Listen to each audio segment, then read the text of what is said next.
Guys, I'm Rob Dixon from the 304 Geeks. We would like to welcome you to HackerCon 3. Woo! Believe it or not, we are here, third year. I'm going to save you guys from just reading the program to you right now. Instead, I'll make announcements throughout the day in an effort to save a little time. First off, I want to welcome Larry Pesce. Came in from where? Rhode Island, okay. You guys probably all know Larry pretty well. I'm going to let him do his own intro. That's standard hacker presentation. So guys, welcome Larry Pesce.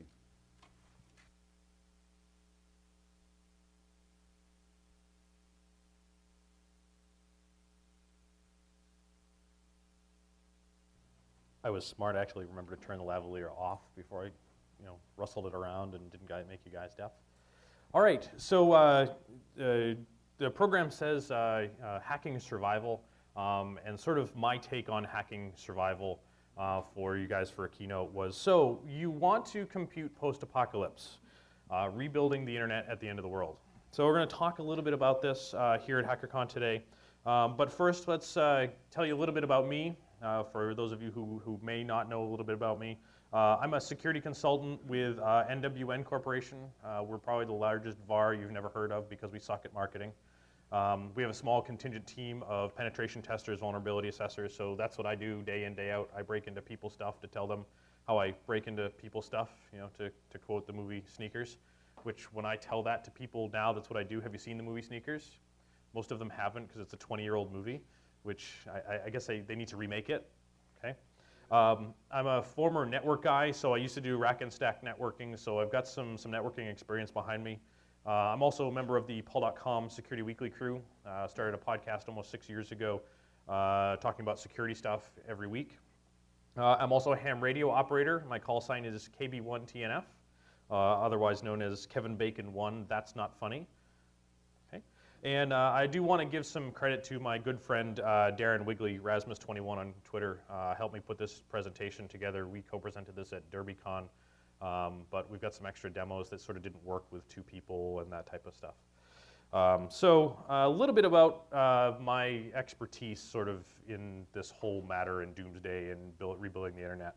I'm a pro, as what I tell my boss, as internet uptime testing.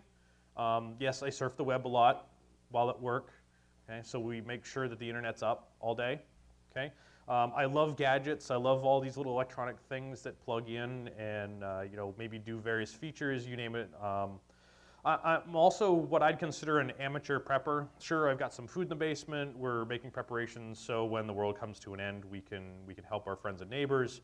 But I'm no means have my bug out location, and I'm going to bug out in place because that's what we can afford to do. And we don't have all of this crazy stuff going on, but we're getting started, and you have to start somewhere. So we're in the amateur phase at this point. Okay. The security community has made me paranoid just from a security perspective, as well as the sort of the end of the world scenario type of thing. Darren and I also run a new website called survivalnerds.com. And it's our sort of technology approach to survival post-apocalypse. Applying the hacker spirit and sort of some technology to, having technology in a post-apocalyptic world and using the hacker spirit to use things in which the manner that they were not intended. All right, so enough about me. You guys want to hear about rebuilding the internet at the end of the world. Okay. So there's a whole bunch of reasons why we could have this end of the world scenario. It really doesn't matter which one you guys believe in or if you don't believe in one at all. But we're going to go down a path and we're going to illustrate a couple of them that we like and are very potential real scenarios. And we'll focus mostly on the last one because we feel that this last one that we'll address encompasses all of the potential issues from all the ones we'll deal with, as well as some unique things that you have to deal with in this one scenario, but will also encompass all of the others. Okay, so let's quickly go through some favorites. So instead of offending anyone by an act of God, we'll offend everyone by an act of the flying spaghetti monster. This is a religion I can get behind when you have prostitutes and beer in heaven. That works for me, especially the beer. So we may have an act of God or an act of the flying spaghetti monster. Zombies are always fun to think about, potential reality. Well, maybe not so much, but it's great fun. It gets folks thinking about, what happens when the zombies come, where is your food going to come from, and how do you defend yourself. Some more realistic type of stuff, financial collapse. Look at Rome's economy, or Italy's economy. I'm sorry, Greece. So you look at those types of economy. Could something like that happen here? Will it get worse in Greece? Potentially. Okay. Governmental failure through one way or another. Will the government in Greece fail because of their financial issues? Are there other external effects such as military actions why governments may fail and some of your infrastructure goes away? And the last one that we're sort of taking into account when we start talking about rebuilding the internet at the end of the world is the electromagnetic pulse, so EMP. So at relatively low altitude with a fairly small nuclear capability, detonating the atmosphere over middle of North America, from the best we can tell with computer models and government studies, will potentially effectively wipe out power and all sorts of electronic devices within a very large radius. Okay. So we'll get a little bit more into sort of the EMP design when we talk about rebuilding the internet at the end of the world. All right, so going through all this, yes, question? I honestly don't know. Relatively small. I mean, when I say relatively small, when we think about some of these new nuclear powers that are coming, they're not huge devices that they're looking to build. They're looking to start small. And even some of these new nuclear capability countries such as India have the potential to do this with one of their newer devices or their potential new devices. That's my understanding of it. Okay. So when we're starting to talk about this, the end of the world scenario, other issues, natural disasters, you name it, my real goal for this at the start is to reduce my burden on emergency services, because quite honestly, there are going to be folks in my area that have not prepared, they don't have extra food, they're going to come in, their cell phones don't work, emergency services are going to come in and they're going to need to help folks. Well, if I don't have to bother the emergency services folks because I can have my own communications and I have my own food, my own water, and I can have my own protection, then great. That's good. So that's really my ultimate goal for the beginning stages of this. In other cases, what happens if it goes really bad and they never show up? Well, great. I don't necessarily need to be reliant on them. And based on that, maybe we can find ways through all of this to improve life, protect our family. One of the things that we looked at when we start looking at all of this stuff is, how would have things been different in New Orleans, in Katrina, if we had been able to talk about some of this stuff and had it in place beforehand? And how could have we enabled state, local governments, law enforcement, and healthcare and healthcare workers and the Red Cross and all those types of things to have better communication when that happened. All right, so let's start taking a look at some of the sort of the hacker's perspective. Let's not turn those computers into bombs. That's not the intent, right? But there are a few tenets of sort of the preparedness movement that we look at, and to talk about those real quick. So 2 is 1, 1 is none. Okay, you guys familiar with sort of that mentality? If I've got one laptop and it breaks when I can't get a replacement, how many do I now have? None. Okay, so 1 is none. 2 is 1. So if I have 2 laptops, identical models, parts are interchangeable, and I can no longer get another laptop. They're not manufacturing them anymore because the plants in China have been blown up. Now I have 2, and one of them breaks. How many do I have? 1. Yeah, it's really simple math, right? So 2 is 1, 1 is none. So have multiple of the same devices so that you have spares. Okay, fairly easy. Do more with less. Great, we're going to have a whole bunch of stuff now. We have a ready economy. We can go down to Walmart and buy all this stuff. What happens when Walmart goes away? We're going to need to find ways of coming up with devices, power, you name it, with less equipment, lower power, and all those types of things. Okay, and then the last one, the haves versus the have-nots. Well, this is great, Larry. You're going to talk about rebuilding the internet at the end of the world. You've got internet, and you've got food, and you might have some electricity of some sort. But those folks that are refugees that are walking down the street do not. So how do you talk about getting away with having some of that type of stuff and protecting those assets, whether it be through force or through disguise and operational security? So going through this, how can technology help us sort of with this end game with preparedness? So we'll touch upon some of that type of stuff as well. All right, so 2 is 1, 1 is none. Okay, having more of these items, redundancy, the redundant department of redundancy department. Okay, the important things when we start looking at this from an EMP perspective is that we want to have these parts before we have this attack, because if your stuff is not in an EMP-proof cabinet, we'll talk about that. When that EMP goes off, and if you don't have the resources at your disposal protected, after that happens, after we have that disaster, good luck finding it. Okay? So, or good luck having it work after the fact. Okay?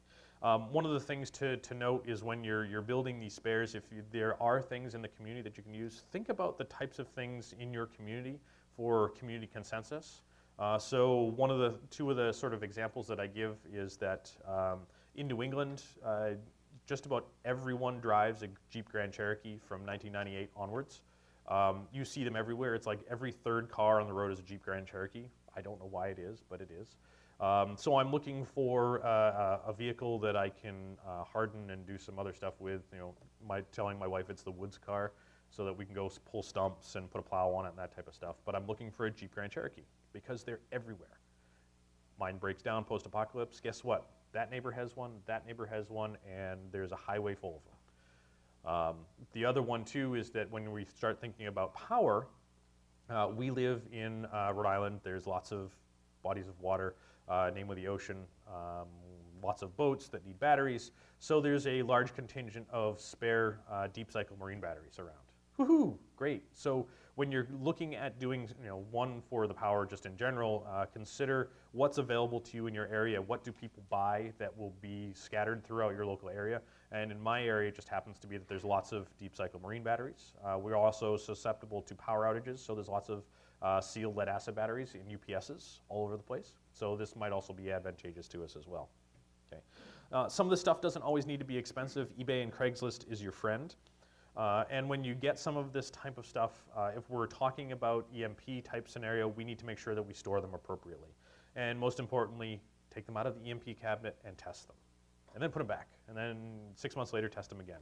You want to continue to make sure that this stuff works. All right, so technology and using this to potentially save lives and protect our family post-apocalypse. Okay? So the obvious, not necessarily a lot of electronic technology, but beans, bullets, and Band-Aids, food, medical, and weapons. Okay? Weapons could be considered technology. Maybe your laser scope isn't going to survive an EMP attack. Maybe you should store some of those appropriately. How do you cook your food now with a blender? Well, that might not work either. Think about all the medical things that we deal with that are electronic. Okay? But how about some additional type of things for saving lives? I look at this as, we turn the lights off tomorrow. Where does my world really end? Well, my world really ends as far as I can walk, at the end of the block, reasonably. So, short distance communications. Maybe we have some friends that are coming to meet with us, or the neighbors down at the end of the block. Great, we can get them a radio, and they can radio to us from the end of the block and say, hey, we just had this wave of refugees walk through, and some of them were armed, and they're headed your way. Okay? So some short distance communication, whether it be voice or other. And then after we expand our world past the end of the block, we find out that folks the block over, the town, the county, the state has some additional resources. We may be looking for long distance, more tactical communications. So we've set up a provisional government, and well, those provisional government forces are moving northward, those types of things, from a more regional perspective. Okay. From some other things that I think about, not attempting to be anti-government or anti-law enforcement, because they're there to help us in most of the cases. But most of the federal agencies that I'm aware of, and some state and local governments and agencies have standardized on encrypted radios using P25, Project 25, which some folks at DEF CON 2 years ago came up with a denial of service attack for. You can reprogram one of these IM-ME pink pagers to do P25 denial of service. So great, go stick one of those on your front porch so that when they're coming to raid you, whether it be post-apocalyptic scenario or not, the Fed's radios no longer work. Makes their job that much more difficult. and potentially you can have some communications. Okay? Some of the other things that I like to think about, not necessarily from a tactical perspective, is that maybe over a little bit longer distance, you're looking to exchange maps that you've marked up for movement, where you have capability, exchange of medical information, ebooks. Obviously one of the other things you're going to want to do post-apocalypse is have some entertainment. Well, maybe we can find ways to make our Kindles still work. Okay. All right. Here's the EMP problem. Okay. So without a lot of testing, and you can't really do large-scale testing without setting off nukes over large bodies of land. So we're going with a lot of statistical models and based on what researchers have told us what they've discovered. How many of you guys have seen the show, what's the one of the ones on the History Channel about the Doomsday Preppers folks, where they go and take their stuff and put it in a metal trash can and they test it for EMP? Did you guys see how they tried to test for EMP? Completely ridiculous. Metal trash can, put the stuff inside the trash can, put the lid on, take a car battery, negative terminal on the trash can, then just walked around the trash can with the positive side. It made a bunch of sparks. Yep, it did exactly that. It made a bunch of sparks. Didn't test for EMP, but that was apparently the dramatization. Very low level, yeah. I mean, not really a good test, right? But how do we test this stuff? Well, we set off a nuke. No, we don't want to do that. So we do the best we can with the knowledge we've got. So my advice to you is to build an EME cabinet, or in my case, 2 or 3. It's essentially a metal box that's sealed, and by sealed, gaps, doors, those types of things are good. But for the most part, sealed, like a metal trash can, is good. The thing to note, make sure the inside of the cabinet isn't metal as well, so that you can have like parts that you're putting in there that are electronic touching the sides of the container. Because then that will basically bridge the connection inside the container to the devices you're looking to protect. In this picture here, the big black cabinet on the right is a metal storage cabinet. We actually painted the inside with truck bed liner, so no matter if we stuff the thing full and it rubs up against the edge, there's no conductivity through. Some other great ones, I picked up metal filing cabinets at yard sales. I had a metal gun case, and the one way up on top there, the silver metal case, I think I picked that up at Home Depot, and it's metal and will certainly work. As much as little as doing wrapping your stuff in aluminum foil may work as well. Okay. The problem is with the EMP, it's instantaneous.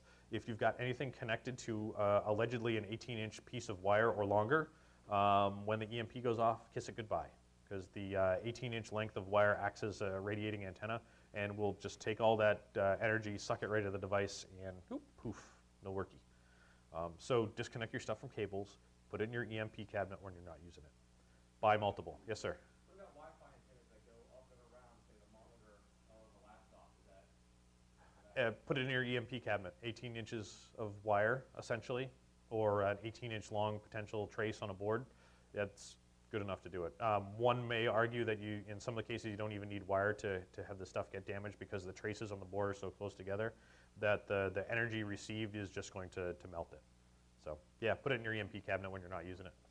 Yeah, easier said than done sometimes, and more expensive than can be for some of the stuff. But I'll talk to a little bit about some of the routes that I've taken and to reduce some of those expenses. Okay. Think about some of this other type of stuff. When you take it out of the EMP cabinet, potentially post-apocalypse, some of this stuff might be exposed to the elements. So when you think about some of this portable technology, consider weather considerations. And after the fact, if you're going to be mounting equipment, some waterproof gear, you will want to find the waterproof gear now and stock up. Because guess what? When the power is turned off, the factories in China aren't going to be making them, and or how you're going to get them here. So stock up now. Okay. Great, we've got all this electronic gear. How the heck are we going to power it? Batteries. Well, how are you going to recharge them? Ooh, good question. All right, so what works for me may not work for you, but I looked at a bunch of the scenarios. Great, we can get power from a generator. Okay, what type and how much? What type of fuel are you going to use? Does it make a lot of noise? How are you going to secure that? Operate with some operational security? How are you going to prevent folks from knowing that it's running? Okay, how about wind power? Is it windy where you live? Not where I live, so it wasn't an option. There's lots of moving parts that can fail, so now you have to buy extra moving parts. And when I looked at some of the wind power options, the startup costs were relatively expensive, and you've got to have spare parts, and it's moving and it breaks. And Hope you have wind and all that good stuff. However, the sun is free. Okay? Sun's mostly always going to be there, hopefully. So this is sort of the way that I went. Great, it's quiet. It doesn't make a sound. But how sunny is it? Is a cloudy day? Do you have enough battery reserve to make up for those for those not sunny days? This is a picture of my installation. There's one up here on the porch, much to my wife's displeasure, and 2 down on the ground. These were actually bought at Harbor Freight Tools, about 150 bucks a piece. So relatively inexpensive. Okay. Again, the problem is that they're connected to longer than 18 inches of wire to a charge controller in the house. And guess what blows up? Charge controller. That's why there's 3 spares in the EMP cabinet. Right? Great, let that one blow up when the EMP goes off, and then we hook another one up, and then they launch another EMP, and then so on and so forth. Okay, so don't forget spare charge controllers in your EMP cabinet. Relatively inexpensive startup costs. So this setup here and 2 deep cycle marine batteries power all of my computers and all of my ham radio gear, so that all the computers for the ham radio gear, a mesh node, and all of my ham radio gear at home. And we'll do so for 3 or 4 days without sun. So not terribly expensive either. Okay, batteries. We're going to need to have batteries to store power, whether it be from wind, generator, solar, you name it. Think about some flexible charge controllers in the types of batteries that you can recharge, deep cycle marine batteries, seal lead acid. Potentially look at some DIY stuff. Figure out how you're going to get power back out of those batteries and to charge various devices. Certainly some DIY options are available here. Keep spare parts and battery-powered soldering iron in your EMP cabinet so you can build more. And this is a great opportunity post-crash to barter with other folks for services to recharge their devices. Hey, I've got this power. I made the decision to go buy the solar and have this battery bank, but guess what? I can recharge the batteries in your radios in exchange for food, beans, Band-Aids, and bullets. Something that I see as a good idea to have. Take a look at your various battery types. What's going to work for you? What's the community consensus? The sealed lead acid, automotive, marine, gel, deep cycle, you name it. All of these are going to need various charging methods. So my recommendation is start putting some of the stuff in your EMP cabinet, so when those folks come to you and say, hey, you have power, can you recharge my battery from your 12-volt system? Yes, I can. Okay? And you can do some of this stuff relatively inexpensive. All right, so Larry, you talked to me about power and guns and all this type of stuff. So we know how to power. We know some reasons why, because, well, we like gadgets, and we might be able to use this stuff to help protect life and family. We're going to sort of leave all the operational security type of stuff to you folks as when you're doing some of this install. So yeah, every scenario is going to be different. What's going to work for you. And we're going to go through this scenario. We're going to start small and give us the potential to get bigger. And I'm going to move a little fast on some of the stuff. I do want to give you guys a couple of quick demos if they work. The demo gods hopefully will be for me today. So we'll start small and eventually have the capability to get bigger. All right, so great. Let's go use some of this wires thing, like the copper hanging on all those poles that we've got to rebuild the internet. So the problem that we've got is a good portion of these wires on the poles nowadays is likely fiber, and we're going to have to drive that with some sort of optical gear, which has some fairly significant power requirements, and, well, that might not work out so well for us. Well, let's reuse the copper. Well, that's good. There's probably still some copper around. When I was in college, worked with a telephone guy who was an older guy in college 20 years ago. He was in his 60s. He was the guy that was single-handedly responsible, and a couple of other folks, for installing all of the copper in the town of Bristol, Rhode Island. The problem is that they installed it in like the 50s and the 60s, and he was there. He was the one that was responsible for it. He could tell you all about it, but he's 85 now, and chances are if food and electricity starts going away, he's going to be one of the first people gone. So that expertise that we've got about that installation are likely gone. So great, we can figure it out, but you know what? It's probably going to take us a lot more time to figure some of the wiring out that are hanging on the poles than it will to do some other alternative technologies. And, well, if we're going to start figuring that stuff out hanging on the pole, we probably have better things to do, like trying to figure out how to start a garden. Okay? Okay. So it's old, not maintained, and the folks that are likely can help us might not exist anymore. So how about a phone patch? Sort of coming out of the CB radio mentality, and no CB operator ever looked like this, much to my dismay. So when times start to get tough, maybe we don't have local phone service in our area, we can use some of these local phone patches to get phone service to communicate with relatives out of our area. The problem is that maybe this local phone service isn't going to work where the phone patch is because it's fairly short distance. Great, it's probably not going to be far enough to be outside of the affected service area. We still have to find a public one because most of them are, quote, private. And well, maybe we can find ways around that, but then there's some more time. We can set our own up outside of the potentially affected service area on a different provider and all that type of stuff, but fairly expensive and for something that's likely going to fail fairly soon anyways. Okay, so maybe not a good idea. All right, so this is what one of the first humorous images that I got when I went to Google Image Search and said, who needs wires? Yeah, I got this guy. That's how they get the pictures for my presentations. Okay, so great, let's abandon this whole wire sort of potentially last mile thing, and well, maybe we don't, so let's think about it. And specifically, we're going to be talking about ham radio and commodity Wi-Fi gear. Okay, so yay, ham radio, right? Totally geeky sport, right? Okay, it's good fun. Yes, it does require a license for us to transmit from the FCC. Good. It's fairly easy to do. Go get your license, get your TAC at least, and we can start talking about some of the Wi-Fi capabilities you get. Go to do general, and then you can start doing high frequency stuff, HF, and you'll have a much better experience. The tests are really easy. Okay.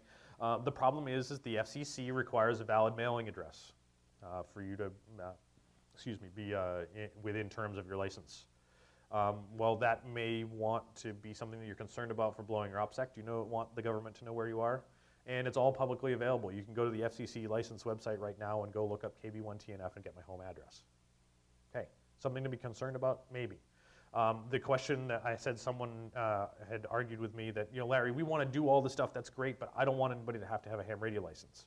And my argument back, much later after I thought about it was, well, that's great, but that gives the ability for folks to track me, gives the ability for the government to track me, whether it be through cameras or something. And my argument back to them would be, great, do you guys enjoy driving? Do you own cars? Yeah, you went and got your driver's license, right? You gave your information to the government. It's available in some shape or form to some limited people and gives options for people to track you, whether it be through cameras, reading license plates, because they know that car is tied to you. Okay, so great. We all got licenses to drive, and that wasn't a big deal. And I enjoy the privilege, actually, and I actually enjoy my ham radio license. And it gives me great capabilities to practice with now, so that when the FCC doesn't exist anymore, I can go, guess what? I have all the practice. Thanks for doing that, getting me the license, and now I can do all the things that you said I can't do. Okay? So when the power goes out, what is the FCC going to regulate? Really? Okay. Okay, and I'm not here to preach to you about everybody should go get their ham radio license. It's just an option, but it's some of the things that we've seen that will enable some of the technology. The ham radio community is very entrenched in the emergency communications and emergency preparedness communities, so some great bunch of folks to get involved with. Okay, and with great power comes great responsibility. All right, so great. The FCC or some other governmental agency, if you're looking this outside, we have to work within their rules and work within the rules now because they exist. These rules, however, set the stage for us to learn about what the limits of the technology are, gives us various use cases within a set of rules, and give us the need to understand some of the technology, why we're getting the license. They just don't want to hand a radio to someone and go, here, go, have fun, and then people get hurt. So some of those rules, the amateur service does not allow for encrypted communications. However, they do allow you to encrypt the message, which I'm still trying to figure out exactly what that means. Okay. The other one too is that they allow limited encoded communications. Yet some of the digital modes we'll be talking about are encoded communications. So you have to have sort of like an open specification, and yeah, I'm still trying to understand what this means as well. Okay. But think about what happens when we have all this technology that was mandated by FCC and some of these regulations, but what happens when the government agency is no longer around to deal with us and we can do what we want on top of these technologies? The thing is that if we start doing this now and use this stuff, we'll have practice using it within the FCC's rules, but we can be thinking from sort of the hacker mentality of how can we make this better and how can we make this submit to our will after those rules go away. Okay. First up, we're going to need some gear. Okay. This is the part that can get expensive. Okay. Swap meets eBay and Craigslist is good. New is not always better. The two main ham radio rigs that I've got at home are from the early 90s. They were manufactured about 1990. They don't feature all the bells and whistles because I break bells and whistles. And, well, I never read the manual, so I never figure out how to use all those bells and whistles. I just turn it on and go, right, because that's what we do as computer folks. So those are good. Either one of those radios didn't cost me more than $250 a piece. Some of the add-ons cost a little bit more, and then we start talking about doing digital communications and more add-ons as well. Okay, and of course, the thought about this is 2 is 1, 1 is none. So have 2, have 1 in use, have 1 in your EMP cabinet, okay? Or have 3, 1 in use and 2 in your EMP cabinet. Okay, make sure that you swap these in and out. Some of the older equipment, the capacitors go. You need to make sure that they're working. Don't discount this whole boat anchor radio thing. So some of the stuff here pictured is some of the old boat anchor technology from the 30s, 40s, and 50s, all using vacuum tubes, which, woohoo, great, this stuff is really heavy and uses vacuum tubes. Vacuum tube technology stuff is allegedly EMP proof. Allegedly. Again, yeah, now test it, right? Higher tolerances. Higher. It can take a hell of a lot more pounding. You Sure. throw enough into anything, though, you'll blow it up. Sure. So, you know, leaving this on your desk will probably be okay during an EMP attack, probably be okay, which is a really good thing because these things are called boat anchors for a reason, because when they don't work, you tie a rope to them and you can anchor your boat with them. They're heavy, and I don't want to be moving this thing in and out of my EMP cabinet all the time. Okay. Just be aware of some of these digital modes with the older equipment. You know, we're going to be doing transmit for significantly longer periods of time. The duty cycle on these was intended to be voice communications, sort of, and or Morse code. So you know, be careful, you know, using some of this type of stuff. Okay. Some more gear. Great. More radios equals more toys. Yeah, much to my wife's disappointment. This is not my car. This is actually a picture of the interior of a $300 Dodge Omni with about $25,000 worth of radio gear stuffed inside. Why, I don't know, because they could, I guess. But I like more toys. And if we think about doing communications, you know, right now, if I want to have communication with somebody at the end of the block, I've got to provide my neighbor a radio. So I've got to buy more radios. If we're start looking at some of the digital technology and looking to rebuild the internet, well, then I've got to potentially deploy a bunch of stuff all over the place. And that can be a problem as well. Okay? So you need to think about the capabilities and where you want them. Your LPOP probably doesn't need to have the ability to receive data, but a more centralized command location would. Okay? Think about some of these tactical positions at long ranges, maybe county borders, town borders, or even some state and local government folks. Okay? The interesting thing is that we're all part of this really great community. Now we can start talking about this, and well, we've got equipment spread out potentially all over the country. Let's come together as a community and see if we can start testing this stuff, because testing is part of a really good thing. Come together as a group. If we've got the capabilities, let's test with other folks, so now I don't have to buy a radio and ship it to my buddy in California. And well, guess what? Because I've got buddies in California. So you know, building a community to start doing that stuff is good. And surprisingly enough, I've got LinkedIn for one of the communities listed. LinkedIn has a very active ham radio community and has a bunch of mailing lists around that. So they're actually pretty good. I guess it's something about really old folks liking LinkedIn. I don't get it. The other thing too is that when we think about gear, don't forget all that extra stuff. You know, batteries, wires, bits and bobs, electronics parts, you name it. Okay. Again, more practice. Ham radio community is great for this. Great, having this gear is great. Having this gear and knowing how to use it before you are in a survival mode situation is even better. buy it, put it on, figure it out, use it, talk with your friends, find some folks in the community to try to chat with, make some contacts, figure it all out beforehand, because you don't want to do it when you have other pressing things like, trying to shoot people coming on your lawn and figuring out how to grow tomatoes. Because you're going to need food, you're going to have more important things to do without trying to have to figure out how to work this radio. You're going to be worked to death as it is. Okay. Digital modes that we'll talk about rebuilding the internet, do require more gear, and you better know how to use it and set it up with a few moments' notice. Right? So one of the ham radio things is they do is field day, and you take your equipment and you bring it out to a field and you run it without grid power. And that's the thing, you have to take your equipment out of your ham radio shack or off your desk and go put it in the middle of the grass somewhere and use it. And they do this once a year, and you go take the stuff and you set it up somewhere else. So great practice for setting up some of your emergency communications gear. This picture is actually from one of our local ham radio gears, where I took my solar panel and my radios and provided everything for them for their field day event and had it set up in an hour. We weren't doing digital stuff. That's next year. Okay. Make sure when you're doing the stuff, set up your stuff in and out. Okay. Great. Protecting the gear some more. Great. Here's the inside of my EMP cabinet. There isn't a lot in it in this particular shot. Disconnect your antennas when not in use. Great for protection against lightning strikes. Make sure that you're swapping your gear in and out again. Okay. And you may want to consider waterproofing.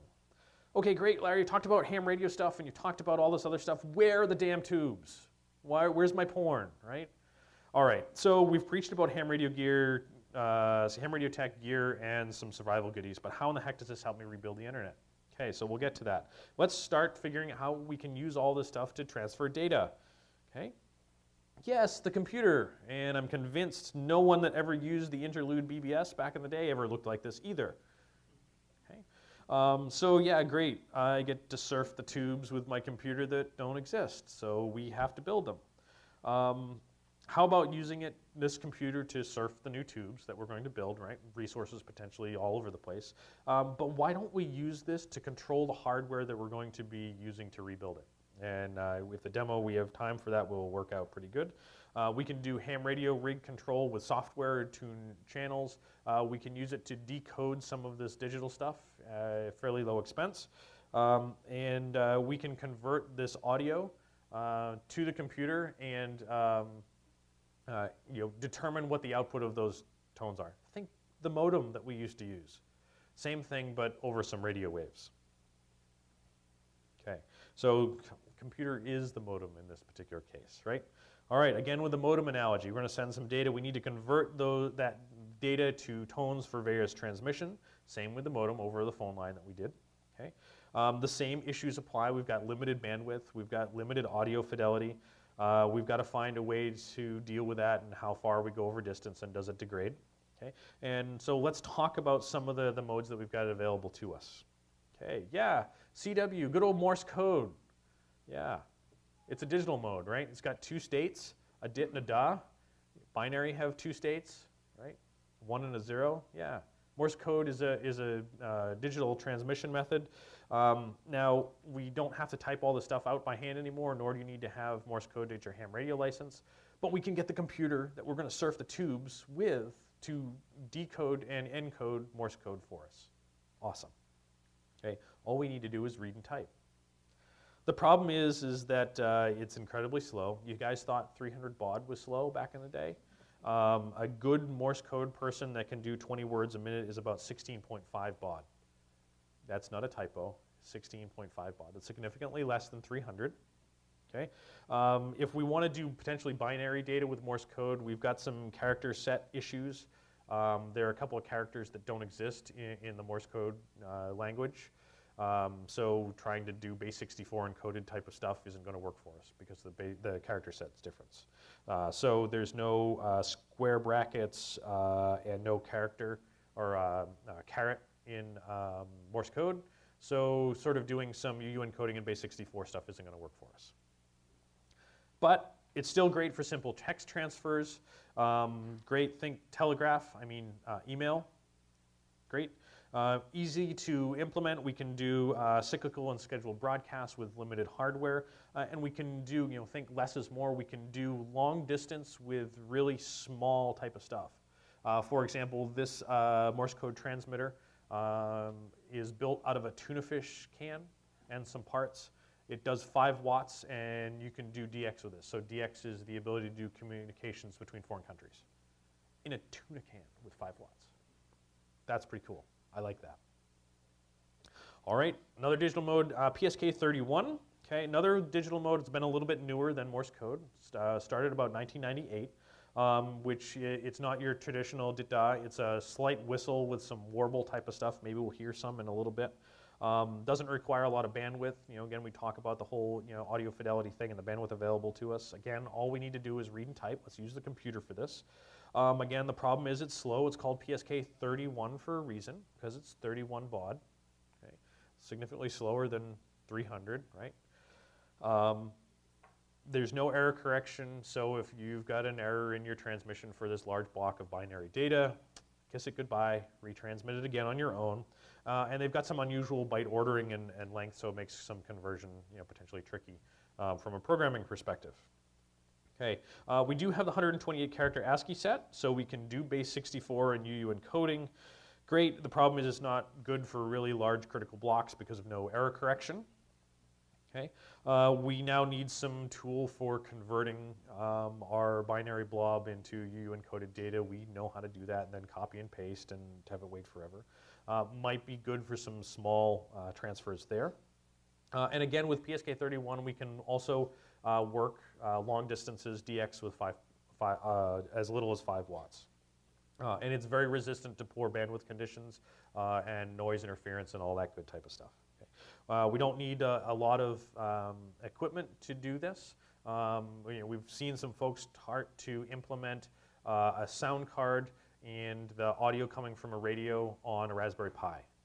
That's fairly low computing requirements.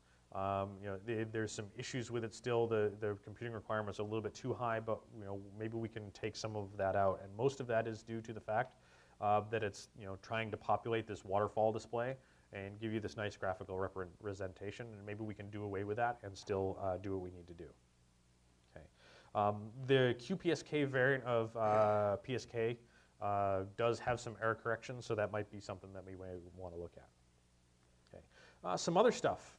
Winlink 2000, what do you do with email and attachments? Well, this might be really good. Winlink 2000 is free.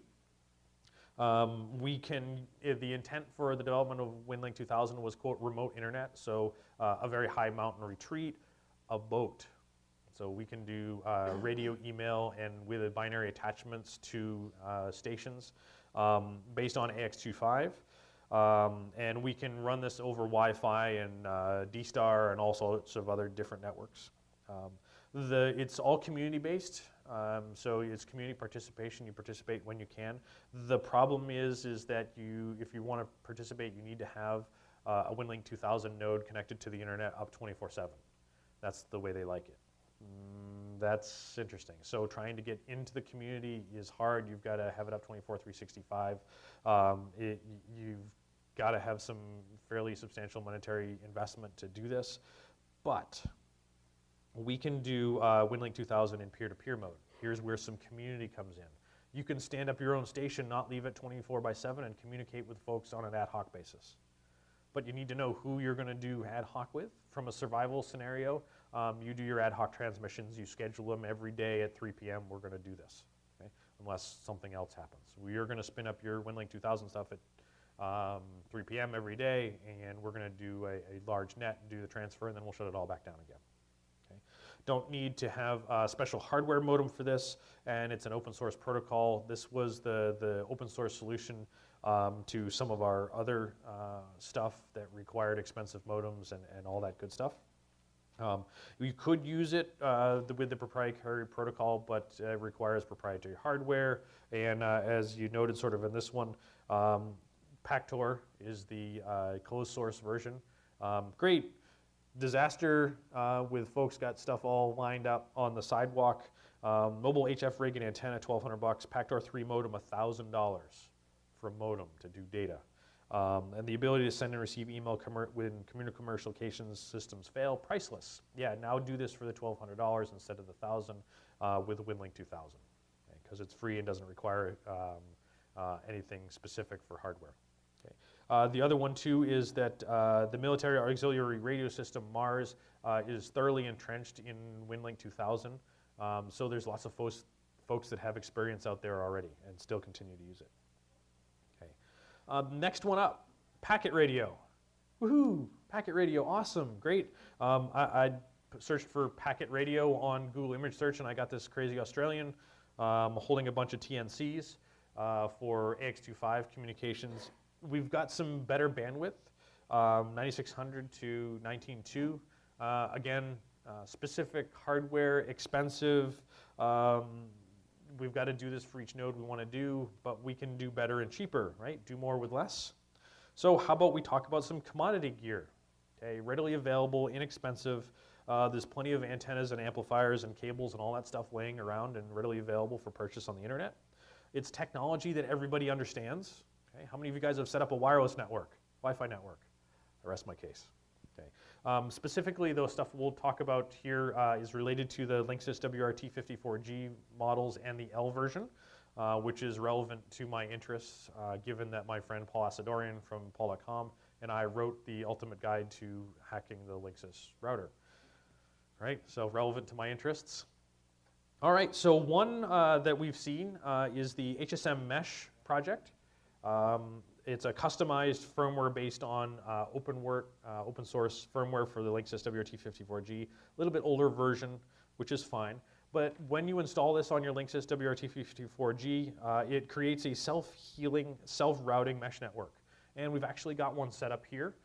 There's a Linksys WRT54G underneath the podium, and there's one in the other room connected to the internet. So over the weekend, if you guys are local and you have one, and you want to hunt me down, I'll help you install one, and we'll join it to the mesh node. You guys can get internet and get practice. So if you're local and you can find one or you have one, you want to do that, absolutely hunt me down. We'll get it installed, and we'll join you to the mesh here, just for fun. Okay. Power, not a problem. We've powered them with solar, no big deal. You power it up, you install the firmware, you give it some minor config, and you're off. It joins the mesh automatically. Okay. We can give it access to local computing resources. Great, we want to set up a web server. Great, we've got our computer that we're surfing the tubes with, set up a web server on it, and it plugs in Ethernet, and the wireless adapter essentially becomes your Linksys WRT54G. It carries all native IP traffic. We all understand IP traffic. All the rules of the internet apply, but without the wires that we've come accustomed to. Okay. So a little bit on the Wi-Fi with the HSM-MESH project. The SSID shows up as HSM-MESH. All of your devices need to have the same SSID to join the same mesh. It shows up as an ad hoc wireless network, and mesh nodes with the right OSLR key and the same SSID automatically join the wireless network. So that might be a security concern for you.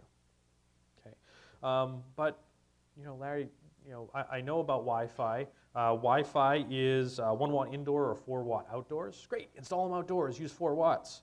But okay, we can get better with that. Okay, we can use WEP or potentially WPA. Is allegedly okay by the FCC as part of securing the message, not the transmission. Okay, sure, do some more research on this. I'm not still sure, but we need to modify the HSM-MESH firmware to do that. Okay. So we mentioned with great responsibility comes great power. No, we said great power comes great responsibility, right? So you went and got your ham radio license. Even the first technician license grants you access to portions of the band plan that gives you responsibility and great power. Okay? So with your license, you have the ability to do some additional power increases in 2.4 gigahertz bands and 5.8.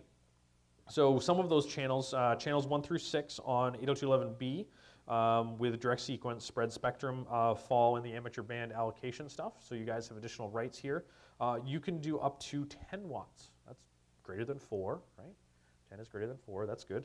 When you do all the channels for 802.11g and or all the channels for 802.11a, because they do not use direct sequence spread spectrum, they use orthogonal frequency division multiplexing, OFDM, They're not subject to the same rules, so that as a ham radio operator, you can do up to 1,500 watts.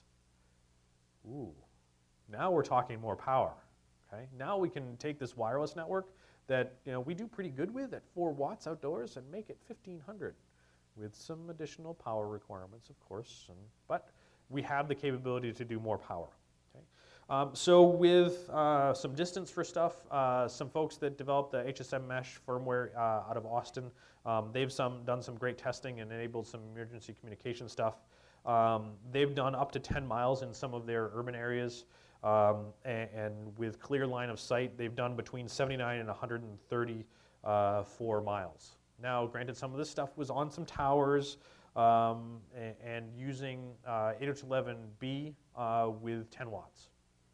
So you want to do further, potentially think about standing up some towers now, finding places in high locations where you can do this, and go assemble some gear and put it in your EMP cabinet. Okay? And this will definitely get you past the end of your block. Okay. All right, don't forget your extras. If you're going to start looking at this stuff again, start stocking up now, because what happens if we have an EMP attack, well, tomorrow?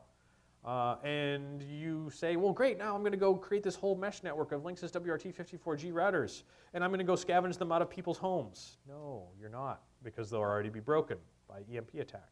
Not everybody has the appropriate model routers in their house, and unfortunately, this is the only device that it works on at the moment. So stock up now.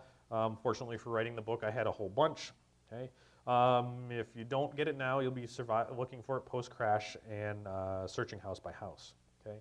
And not many people in your neighborhood have, or even in your town, have those nice Wi-Fi antennas and amplifiers. So good idea to stock up on some of those now. Okay, we talked about having the computers, all that good stuff. We've talked about radios and the WRT54Gs. How about some computers? I'm a big fan of the netbook. Let's go get a netbook, low power. I like some of the Asus EPCs with 9-hour batteries, and they make 12-volt chargers for them. Awesome. And they will do everything that you want to do for ham radio stuff. Make sure you've got a whole bunch. Some other things to think about. Make sure that if you're going to do this whole computer thing, that you've got every piece of software that you ever will need. Great, you have a new machine that you're going to build. It's your hard drive died in the EMP cabinet, but you've got some spare hard drives in there as well. You swap it out and you go to do an install of Windows XP7, whichever you decide you want to use, and you go to install your ham radio gear, and your ham radio software says, hey, you need .NET 4.0. Oh, great, I'll just connect to the internet and get it. No, make sure you've got all your dependencies. Yeah, great. Patches, well, maybe not so much, but you're going to need to make sure that you go through the steps and you've got every piece of software you need backed up.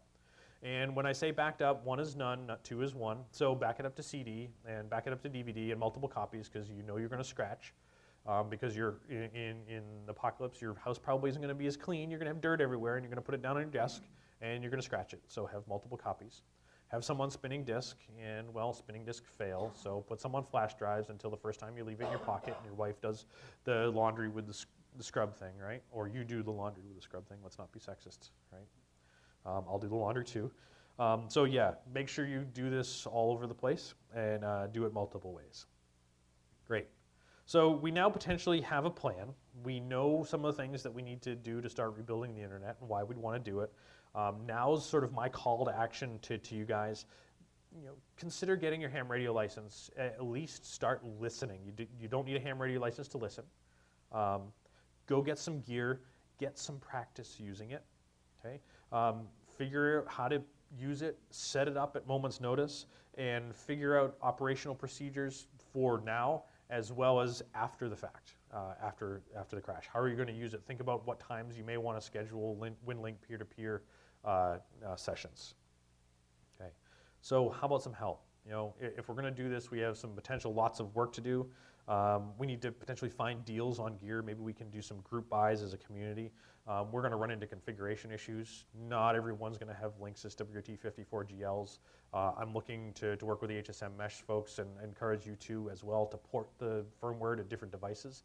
I'd really like them to just have a package that you can go and install, whether it be on Ubuntu, Debian, Windows, wherever it's appropriate, or on various firmwares that you go install. Great, you now have a mesh node. You don't necessarily need to install firmware. Okay? Finding like-minded folks for this type of stuff. I mean, you guys are here. You're probably some like-minded folks. We need to build some communities, so I'd encourage you to come over to survivalnerds.com. We've got a forum over at freeforums.net, and contribute ideas. Maybe we can get some community where we can set some times that they do ham radio nets in the community where they get a bunch of folks together and they talk. Well, let's maybe do a Survival Nerds PSK31 net or something alike, so we all get some experience in seeing how far we can make some of this stuff work and how far we can push it. The other one too is that if you guys are interested in this type of stuff, we'll always take guest posts over at survivalnerds.com, and we'd love to have you guys to help us out as well. Okay, so that's what I've got. I'm going to give you a couple of demos and see if we can do this. I know this is probably going to fail pretty heartily, but just for fun, and we've got a couple of minutes left. I got here really early yesterday, and a huge thanks to the Hack3rcon crew. They helped me install this really large antenna in this room. You guys on this side of the room won't be able to see it, but underneath the podium, there's a car battery and my ham radio gear and a laptop, so that we could potentially do Morse code and PSK31. Won't be able to do transmit because, quite honestly, this antenna goes from this end of the room all the way down and wraps around, and quite honestly, you guys are way too close. I don't want to cook anybody's brain, so we're not going to do transmit. Receive only is absolutely fine. So see if we can see any signals out there so you guys can see what it looks like, how easy it is to decode.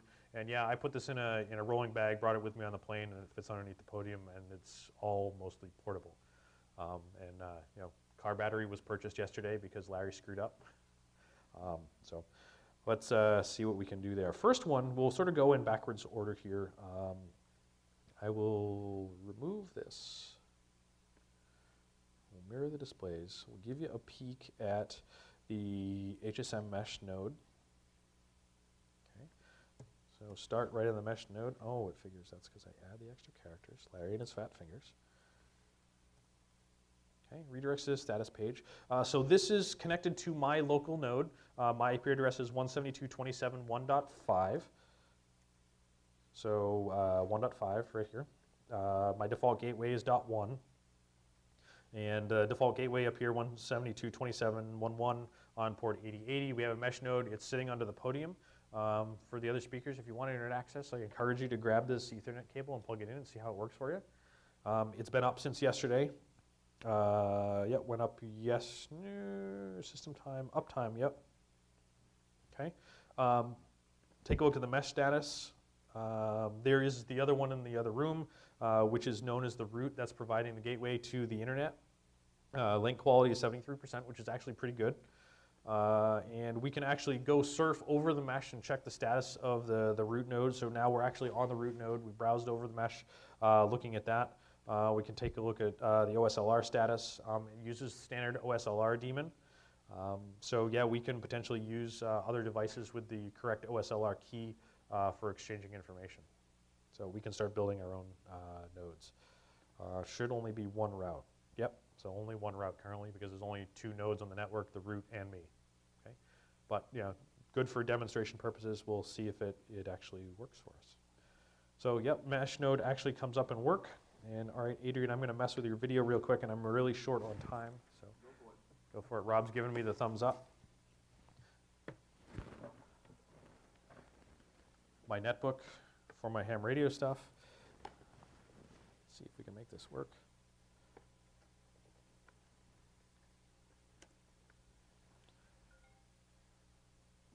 I like that sound.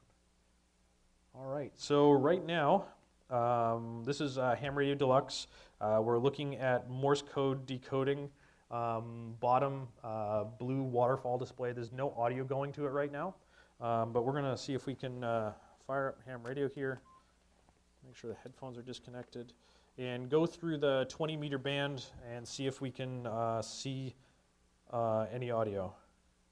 And let me turn this up a little bit so maybe you guys can hear it too. I'm just going to sweep through the band and see if I hear anything.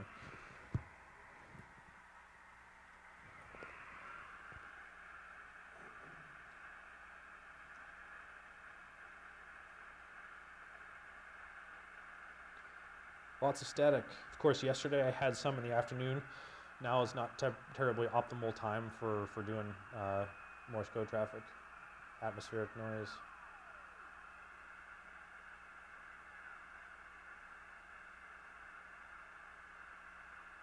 We had some audio stuff, more atmospheric noise. The aliens are coming. The neat thing, we can scratch.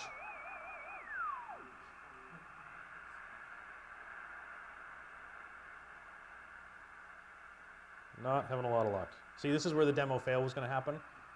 We are kind of in the basement of this building, and we put a ham radio antenna mostly underground. It doesn't work so well, but we figured we'd give it a shot and see what happens. I had another antenna behind the screen. It was less than optimal. Atmospheric noise. It likes to try to decode the atmospheric noise. All right, right here. Oh, we still got plenty of room to go.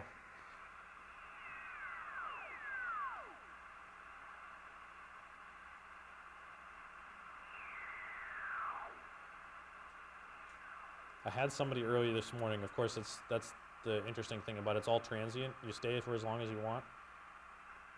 You go when you're ready.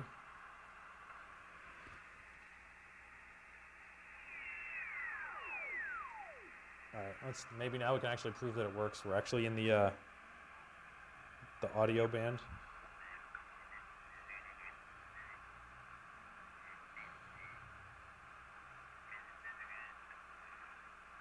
Sounds imperial to me.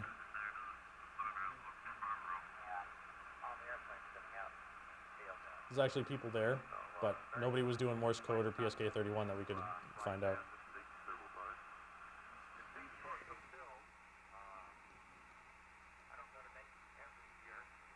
So the other option, potentially, maybe, Rob, we can run that cable over in the other room, and I can set up at one of the tables in the other room and see if we can do stuff next door throughout the rest of the weekend.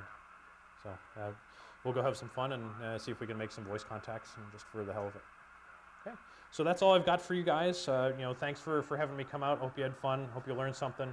And again, would encourage you to start, see if we can join the community and see if we can find some other folks like-minded to start testing some of this stuff out. And have fun and be excellent to each other. If you've got anybody that wants to join the mesh, absolutely. I'm going to be here all weekend. I didn't just fly in for the keynote and I'm getting the heck out of here. I leave at 5 o'clock on Sunday. So the con space isn't that big. Come find me. I'm pretty unique looking, and I'll help you set up a mesh node. We'll join it to the mesh here, and we'll be good to go. Check out the HSM-MESH.org website, and they've got a list of all the compatible hardware. So, and the WRT54 GLs, which probably a good portion of you guys have if you're local, work perfect. HSMM-MESH, MESH.org. Sure. You're pretty friendly to your neighbors. Some people who talk about this sort of thing talk about fighting off their neighbors. Yeah. Is your opinion that you go ahead and form a confederation with your neighbors so that when it all hits the Sure. So yeah, the question is, you seem pretty friendly with your neighbors, and in fact, actually, we're not very friendly with our neighbors. We've lived in our house 11 years, and I can tell you the first name of the guy that lives next door. I talk to him over the fence like once a month when he's mowing the lawn. I just found out, we've been living there 11 years, that he has a bomb shelter in his yard. Ooh, yes, make friends with that guy. The other neighbors across the street, we've waved to them across the street. I've talked to them literally once. But the thing is that you're going to potentially need to make friends when it comes that time. And I'm of the opinion, I'm not a religious guy by any stretch of the imagination. You go into this whole prepper mentality that there's a lot of very religious folks, and their thought is that you should give to your friends and neighbors until it hurts. Well, I'm not a religious guy, but I still believe that I should be trying to help my friends and neighbors just because that's what I believe in. Maybe not so it hurts, but I still believe that I should be helping my friends and neighbors, and if I've got something that can help them, then maybe it's time to go talk, even if it's later rather than sooner. So, just my thoughts. Any other questions? And again, I'll be here all weekend. Love to chat with all of you. All right. Okay. Thanks a lot.